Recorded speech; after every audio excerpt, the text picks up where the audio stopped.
this video I'm going to go through a new addition to Template Hub. It is going to be free to, or it's going to be included in Template Hub subscriptions.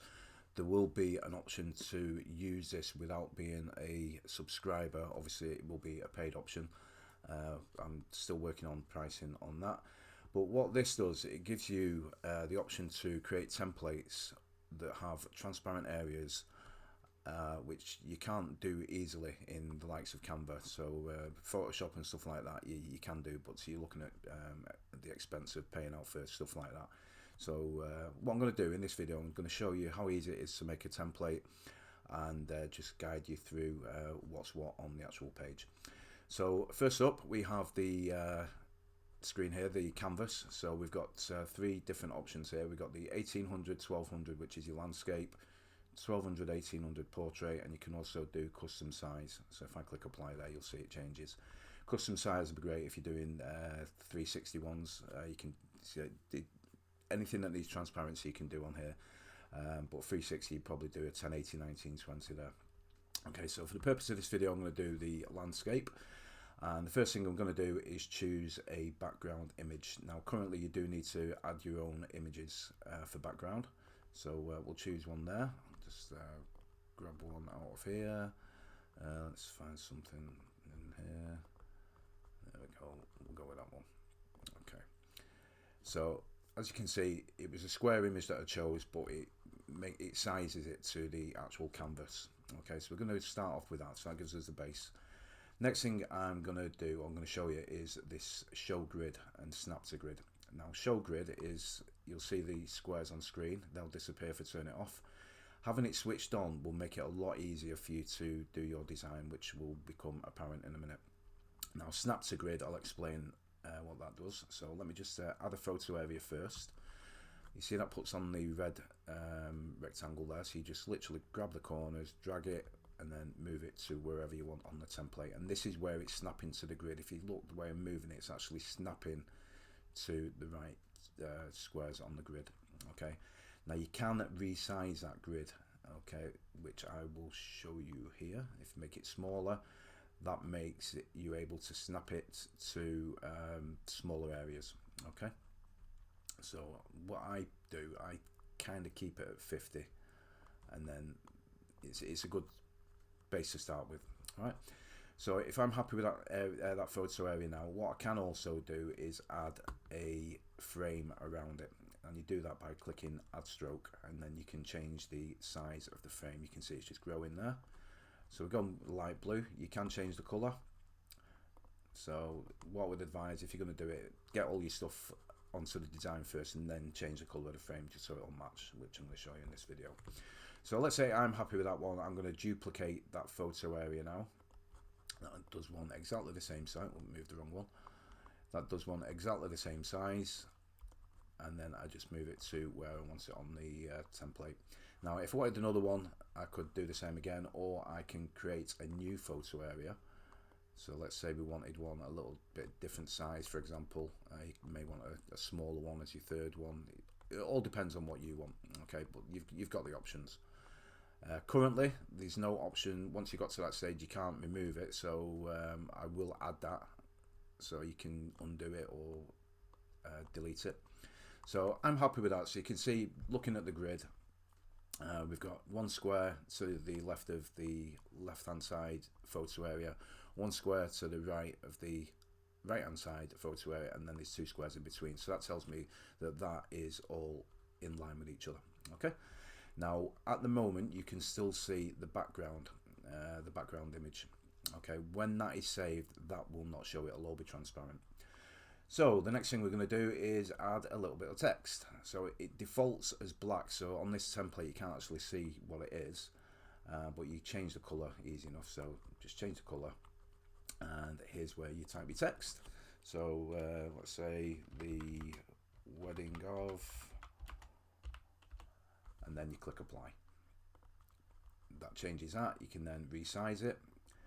This size here, you don't resize it there, you resize it by dragging there or by grabbing the handles of the text in here. When you grab the handle, you can zoom up or out, whichever way you want. And when it's applied, you will see that, or it should, this number might change, but that number is irrelevant. It makes absolutely no difference. Okay, so let's say we're going with that. We're going to change the font now, and there are a few fonts in there. I will add more. Let's go with Courgette, and again you click apply. So any changes, click apply. So I'm happy with that for now. So next thing I want to do is add some images to it, so decorate the actual template. So what I've just started doing is you can upload, so choose your own files, which is how this originally started. It was going to be just that, but what I've just started doing is adding some stuff in there. So we got decorations, so let's go, oh, it's a wedding, so obviously these decorations, there's only a few in there at the moment. They won't match this template, but it's just to show you how it works. So then you drag it adds it to a template, and you can move it around. If you don't like it, delete it, add a decoration image again, select from library, choose something different. Let's go with some bells this time, and you're getting the idea. Okay, so you just resize it. That resizer, I'm going to work on that because it seems to, if you go from the left hand corner, it shrinks it and makes it bigger. If you go from the other corner, I think it kind of stretches a little bit, but I'll work on that, see if we can fix that for you. Now if you wanted another set of bells on there, simply duplicate it. So you might want it over there. Let's choose something else. I want to show you the flip option, so let's go with these candles here. Now you'll notice the bell disappeared, and that's because I didn't click add decoration image. Okay, when you click it, it adds it, so I can then add another one. So I'm going to highlight that again. I'm going to duplicate it. I'm going to get rid of this bell because I don't need that anymore. So I'm going to move that over there, but rather than have them both exactly the same, I'm going to flip the one on the right horizontally. Okay, so it's just some of the features that you can play around with and get the designs however you want. Now going back to Snap to Grid, what you will see at the moment when I'm moving these images, they are snapping to the grid. Okay, it snaps to the left and right. Okay, so what you can do, if you scroll back up on the left hand side, untick Snap to Grid, and then that will allow you to move it more freely, and you can place it wherever you want.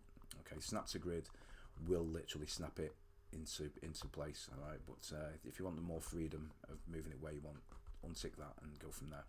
So let's just say I'm now happy with this template. Okay, the next thing I need to do is save it. If you want to access it again, all templates will be saved for 14 days, so you can close it down, reload it when you log back in, or you can export it. So I'm going to save it first. It'll ask me what I want to call it, so we'll go demo 2. I know I've got a demo in there already. That will save it, and then all I'm going to do, because I'm happy with it, I'm going to export it. It'll ask me where I want to export it to. On the desktop for now, and then if I open that image up, you will see there it is. So we've got the transparent areas, we've got the 2 sets of candles, and we got the text on there, and that is it. That's all there is to it. Okay, now if I just go back to the if I reload the page, it'll make it all blank again, so we start again. I can load a template. Now it will ask me which one I want to do. Now remember, they are only stored for 14 days. That's just to keep server space down. Okay, so this is one I made earlier. Now this one, what I did, I actually created this template in Template Hub. Now, no, it wasn't in Template. I did it in Photoshop, but the photo areas are not transparent. So if you have already got, I'll show you from, let me refresh and start again. If you have already got templates that you would like to use, you can still do that. So I'm just going to find one. Where are we? I'm just going to pause it while I find my templates. Okay, I found some now. Right, so we'll go with this one here. So this Chloe PNG one. So that will load the template into Template Hub as the background, but what will happen there, the photo areas, even though it may have been transparent before, may not necessarily be transparent now. So the way around that is you can still load it in as a background. That works. So you add your photo area, and then you literally you're probably best having Snap to Grid switched off here, but you can literally drag that to where you want the photo area to be transparent, and that's good to go there, I think. And then I can duplicate that and then place that onto that one there. Okay, so there we go. And then if I export that template, what you will see, again, save it to my desktop, what you will see now is them photo areas are transparent. Obviously didn't quite get it right there. You can see a little bit of white at the bottom of that one, and at the top of that one, but you just play around with it. So basically the red area is what is going to be transparent on the actual template. Okay, so just make it to the right side, play around with it, and you'll get it right. So that is basically what it is all about. Now I know many of you may use Canva. I see Canva mentioned all the time, and one of the big bugbears of Canva is you can't create a photo booth template easily, well, simply enough, with transparent photo areas. So what I've done is I've come up with a system. It's all working. I've tested it and tested it and tested it. I've got a couple of other people testing it as well. It works well, and it's only going to improve. So at the moment, the decoration images, I've literally just started adding them. There's only a few on there. Now you're not going to get the same sort of choice as you have in Canva. So if you want to use this as well as Canva, you can do. So for example, you could do, let me just refresh. You could just choose any background image. That's going to just going to pause it while I find my background images. Okay, got one here. So we'll choose this one here. So what you could do, if you want to use this as well as Canva, set your background image and then add your photo areas. So however you're going to do it. So I'll do it very, very quickly this time. So we'll just go with that, put a bit of a stroke around it. Keep it blue just so you can see it. So again, you can change the colour there. Duplicate the photo area. So let's say we were happy with that. And if I wanted to take that to Canva now, all I would have to do is export the template. It will save it with the transparency, and then you can upload that template into Canva and use the many images that you can that Canva has. Now you will need Canva Pro when you save it, because Canva Pro Canva, to save the transparency in Canva, you do need Canva Pro. So on this system here, you don't. You can add all the images you want, and there's many websites where you can download images. Like I say, there will be a selection in the library here. But if there's something that you want that's not on there, then you can either load it into Canva, or you can download your own images from, like I say, many websites, and upload them that way. I'll just show you a quick upload one. So I click to upload, choose file, elements, go to teddy bear, and it works the same way. Okay, you just resize it. So when you're resizing, do it from the left corner, place it wherever you want.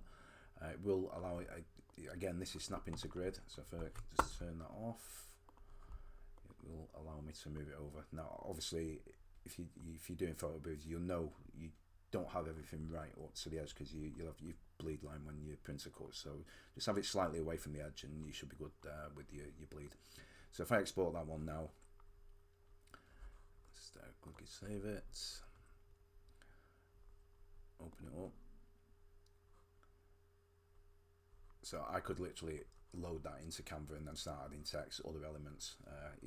Let's forget the teddy bears there for now, but I could load that into Canva or Photoshop or any other photo editing software. Okay, I'm going to finish the video there. I've gone on for 15 minutes, but hopefully it has covered everything you need to know.